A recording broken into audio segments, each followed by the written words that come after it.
I've worked in healthcare for over 20 years, and during my time in nursing homes, I've experienced some strange things.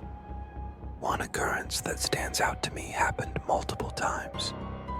I would see a figure in black rushing down the hall, and within the next 24 hours, a resident would pass away. A few days later, another would pass, almost like a strange pattern.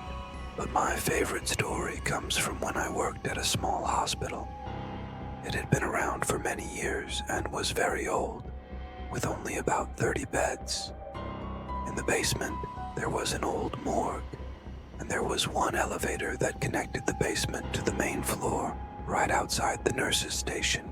This elevator had a habit of randomly coming up in the middle of the night, and when the doors opened, the staff would immediately know that someone had passed away.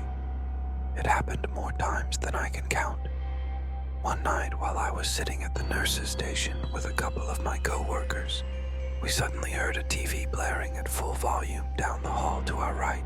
One of my co-workers and I decided to check it out and figure out where the sound was coming from.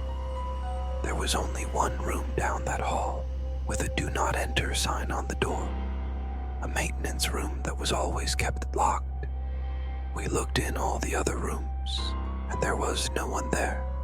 So the only place left to check was the closed room. We opened the door and found absolutely nothing. Just the TV blasting at full volume, with no one in the room.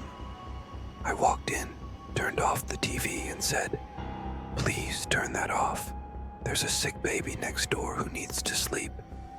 After that, the room was silent, and there were no more incidents with the TV. It was one of those moments that still gives me chills to think about, but it's something I'll never forget.